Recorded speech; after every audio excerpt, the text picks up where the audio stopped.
The League Awards are here. It is time to do our votes. We did our nominations, and maybe the votes will look different. Let's have at it. LEC Player of the Year, that remains the same.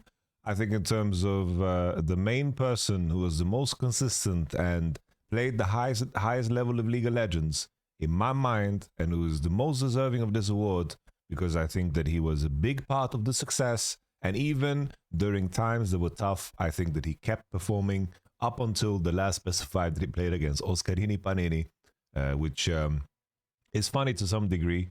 I do think that Kana is the man. Kana is the man. What a year. What a fantastic year from Kana. I think that he created a big gap between himself and all the other top laners up until that final best of 5 against Fnatic for some reason, which was still to this day is crazy. But if I compare that to anybody else up here, I think maybe Hansama could deserve a shout, you know. Hansama, I think, had a really good year. I think he deserves, praise for that. I think that in regards to everybody else, we had some lows, we had some highs. I think that everybody else here had periods where they performed, periods where they underperformed. I think Kana encompassed what I believe an LEC Player of the Year should be this year. LTA Player of the Year, very easy, inspired. I think that he set a standard. He was the hope of the region. Yada, yada, yada. Easy peasy. I think that nobody comes close to touching him in this conversation. I think that the 100 Thieves story was a little bit too late in the year. And I think that, for example, a player like Dokla, the fact that he's not getting a team is absolutely crazy. It seems like in terms of where the offseason has landed, this guy is not going to be on a team in North America coming into the next year. I think that if you think about value per game played, like per capita type shit, Dokla really, really did a lot. Like this guy barely played. He came in midway through summer and became, just to revamp the team into becoming, just the second best team in the region, really capitalizing on the faults of C9 and, of course, Shopify Rebellion. So shout out to Dokla. I think Quid and River, they were part of the shit too. They were part of the terrible times. We can't blame Sniper for everything, but they were also part of the shitty times. So I don't put them on the same level as a Dihokla. LPL Player of the Year, I nominated Tarzan. I'm going to slam Tarzan again. For similar reason to Kana, I think that Tarzan, even in the series that they lost at MSI and of course, the EWC and at the World Championship, it's like Tarzan was insanely good even in those series. It's very hard to find bad games from Tarzan. Tarzan was absolutely phenomenal. And I think that if he had slightly better teammates, maybe they could have beaten T1 on the day, right? But Gumayushi just clutched it out completely, and Hope and Shanks, they kind of crumbled under that pressure. And then maybe you could argue it's like Tarzan ended up on Sejuani, yada, yada, yada, with the Mundo takeaway. Maybe there's a point to be made there. But it's like looking at the draft, you didn't have a lot of options after the Jinx first pick. So I don't really blame Tarzan for that once again. Tarzan, to me, together with Owner, were the two best junglers, most consistent junglers throughout the year. Even though Owner, I think, in Spring Split during regular season did have a period of underperformance. There was like the period where I think whenever he went up against Canyon, he just got completely farmed. But that was like, the era where I think that T1 as a whole underperformed the most. I say spring regular season. Of course, that bled into then playoffs where they just, suddenly they just like smurfed their face off coming into the playoffs. But I remind you, we had games where BFX beat them. I believe Bro beat them once. Like, they had some trash games. And like, it was a miracle how they turned it around for, of course, the playoffs to beat KT and to, of course, beat HLE. The 3-0 smash, smashing into a wonderful, wonderful MSI. But nevertheless, this is focused on Tarzan. Tarzan deserves it. I think the person that deserves a shout too, in my mind, is 369. I think 369 was insanely consistent this year, and I think he was held back by his teammates. I think that 369 was phenomenal this year. I hope he lands on a good team, because I don't know. It seems like he's going to go into the bidding pool. We'll see where he lands. The fact that Bin is here, or like Bin being here, is crazy. I don't know. Bin being here is nuts. Tarzan is the guy. Tarzan is the guy. LCK Player of the Year, I nominated Keen, but honestly, I agree with the YouTube comment section. I agree with the YouTube comment section. I think BDD extended olive branch after olive branch, and I do think that he moved mountains this year with teammates that had no way of belonging in the positions that he brought them. You know, this is kind of like, you know, imagine me, I'm very poor, and then I have a rich friend that is just bringing me to the richest clubs, and then like I am not capable of paying for drinks or paying for food or pay for anything, but BDD just looks at me and says, "No problem, brother. I got you. Don't worry about it. I'm just happy you're here."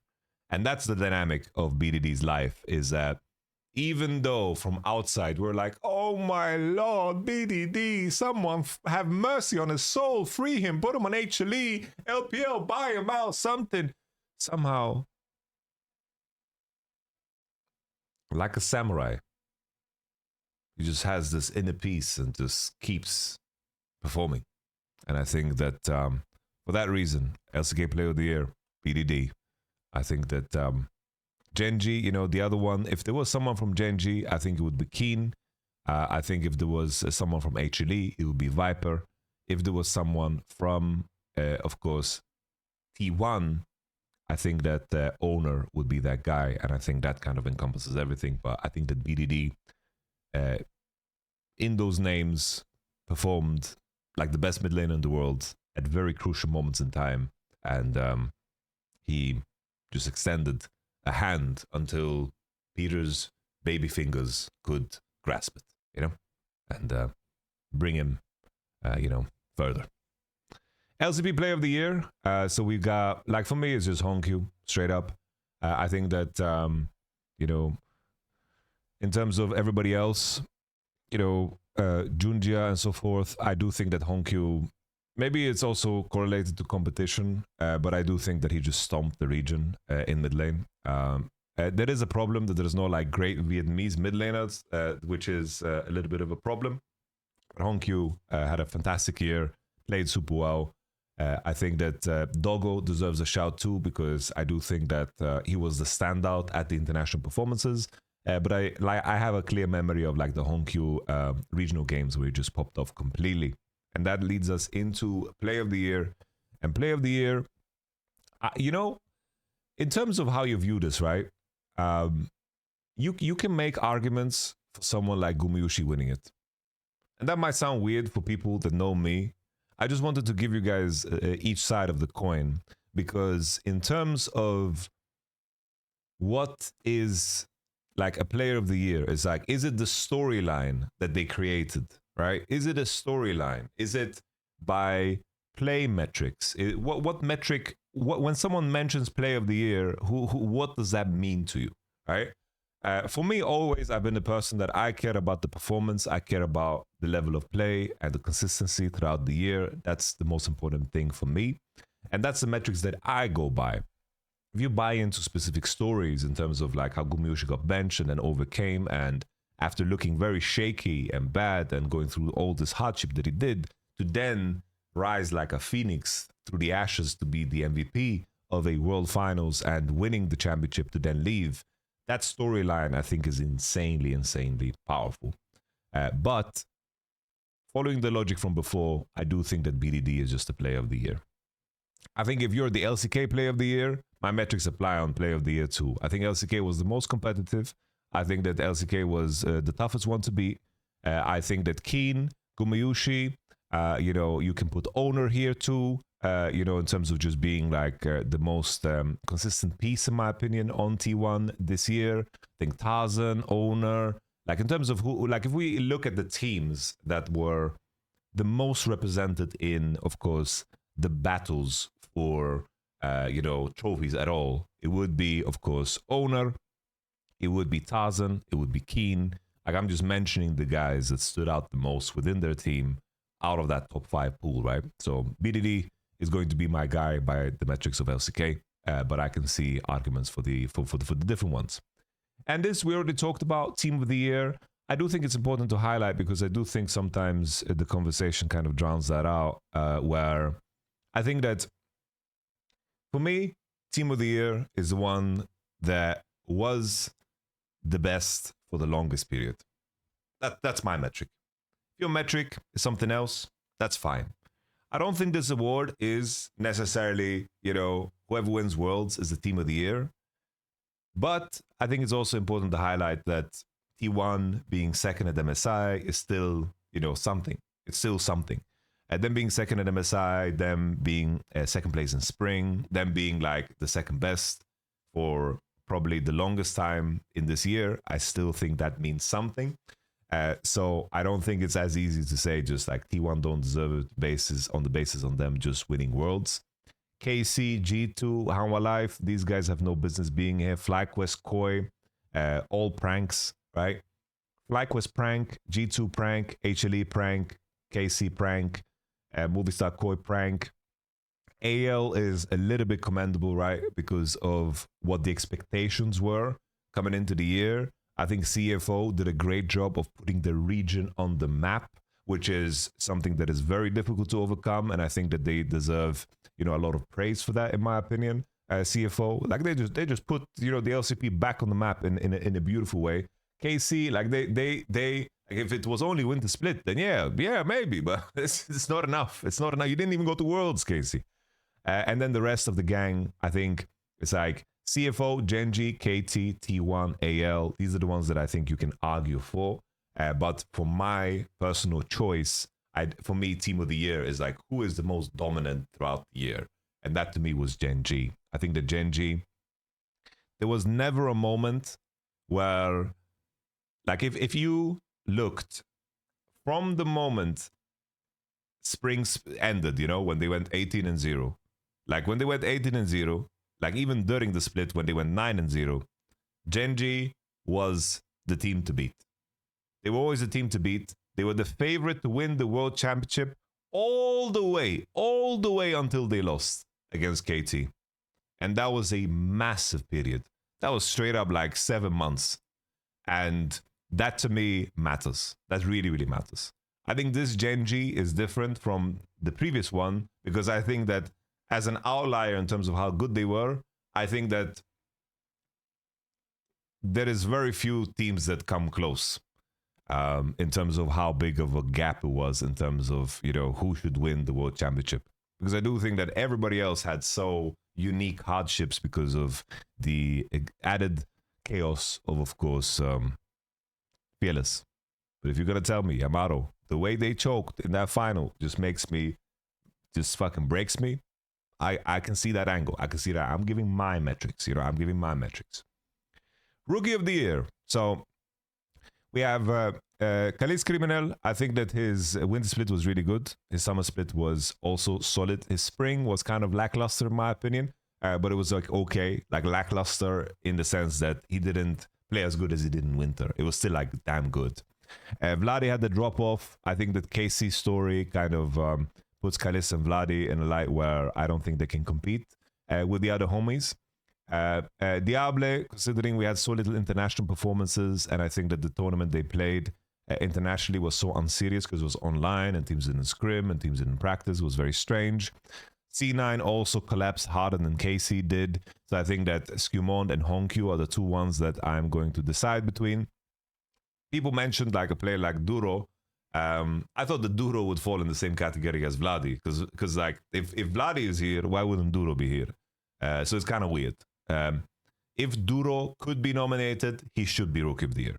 Plain and simple. If he could be nominated.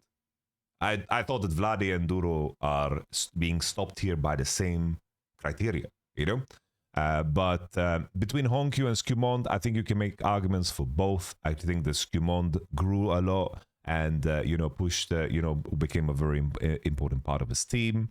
I think that Honkyu, the biggest knock against Honkyu is the fact that he was in a region where like the competition wasn't as tough, but I still remember the story of how CFO was put on the map, and Honkyu had great games against the likes of Faker, for example. And I do think that the G2 as a team weren't ever dangerous against, some of the international teams, while CFO were indeed that. And I do think that as a role, playing mid lane internationally in Honkyu's shoes, keep in mind that this is the role that just stacked with the most experienced players because it's always the same players that should show up Faker, PDD, like Caps, Chovy, Zeka. Like it's always the same names that show up at the tournament, and the experience goes a long way. And I think that Honkyu had game executions that were on an extremely high level, and he could do that against some of the best at times. And I think that's the main thing that matters.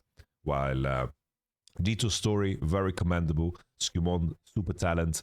I just think in terms of the peak ceiling of what they overcame, I think that Honkyu overcame bigger challenges than Skumon. If I think back to like MSI being so close to beating T1, G2 didn't have any of that smoke. Like they got destroyed by top esports.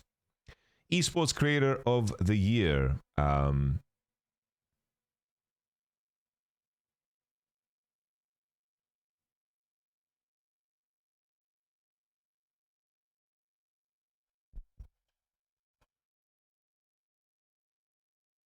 Mm.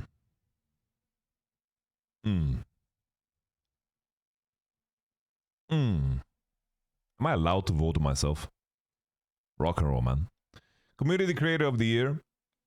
Community Creator of the Year. I don't know, man. I don't watch anybody. Just, I'm sorry. I don't watch anybody. We had Alois, Push, Natty Nat, Rank 1 Climb, The Bouse. The Bouse gave us, I don't know, The Bouse gave so much entertainment, bro. Maybe I'm biased now. Shit. It is what it is. I'm biased now. It is what it is, man. Moment of the year. Owner first times Mundo. Fucking hell. No way. Kobe wants to be a KT fan, not on the same level as the other ones. Farewell Peanut. Solid one, but I think they could have given that more time. I think the execution could have been better, in my opinion. I think he deserved more. Something that pisses me off. Maybe they're not the right video for it, but I cannot forgive Vitality for benching Hilly, and now we don't know like what is up with Hilly. Like he didn't get like you benched Hilly for what? You didn't, your performance didn't change, nothing changed, and now we're in a situation where, you know, like what's happening with Hilly? Are we getting like he doesn't get a proper send off? Like Hilly is one of the greatest European players of all time. Like what are we doing? On the teams pull off the opposite of a Billy. I think this one is currently stronger than the other three in my mind. And also, it's like in my mind, owner first times Mundo, like this is, I think Gumayushi doing the shit he did on Nash is a bigger part of that moment than owner first times Mundo. KT stunned Genji to make finals. I sent in, you know, the moment BDD kills Oriana mid lane, meaning Chovy, 1v1. That was for me the most shattering moment for sure. Doran is a Kruglord is legit because the Kruglord business, that was the moment Doran became reincarnated and he took a big dump on How Alive 3-0 Zeus after that. So that one is based, but I gotta say KT stunned Genji to make finals. I think this was just shattering. Broadcast talent of the year. Where's my homie? Where's my homie? Where's my homie Dagda, bro? Where's my homie Dagda, bro? I have to say Dagda. I don't know. I've been enjoying Dagda and Mr. Why am I spacing on man's name? The duo that they always do. Well, why am I spacing on my homie's name? Do I have to edit this out? No, man. It is, you know, I'm gonna put in Medic. I love Medic's voice. I love Atlas's voice. I love Dracos' voice too. Various has a great voice. You know, Emily has so much passion on broadcast. I love it. I really enjoy it. I think that Lore really, like this year, like every time I saw on the segments, it seemed like she was so in control, you know, so in control. And the desks really felt a lot more creative in their approach and a lot more free. And I think she was a big part of helping personality shine through as a host, which I think is super legit. Chronicler, you know, Chronicler, everyone's going to miss him, you know, so he's probably going to win this award, you know, Chronicler, you know. It's weird because like when they say goodbyes, Sweet Prince, Chronicler, I don't know which one of the goodbyes. Like, I feel like we said goodbye to the homie 8 times on many different broadcasts, but I think it's, I don't know Chronicler personally, but I know the cast personally, the rest, everybody else I know personally, and just based on how they treat him, Chronicler must be just the best person ever. I swear. It's like the friend of my friend type shit. So, who am I picking? Oh, man. It is what it is. Medic. Medic. I'm going to pick Medic because if I'm ever in danger, I'm going to be like, yo, Medic, I'm bleeding here. I voted you Broadcast Talent of the Year. You deserve it because you're fantastic. You have a booming voice. And I love the fact that you as a, you know, a shoutcaster, you know, that focuses on the play-by-play still has high elo and play a lot of the game. And sometimes you can even like out-wrestle, you know, your play-by-play. And not play-by-play, but your colorcaster in the marketplace of League of Legends ideas. Yeah, I really respect about Medic, that he's high rank, bro. Like, I think he might be the highest rank. No, Kobe is very high rank too. Kobe is also very high rank. But he's a, of course, the color. I've used way too much time here. Everyone's fantastic. Medic. Content piece of the year. League lore, League of Hardstuck. I haven't seen that video. Welcome to Noxus, Push, Eloise, Dokla Worlds Vlogs, World's Finest Teaser, Riot Games, Give Me Chaos. As long as there's illusion, Ludwig grants the plot.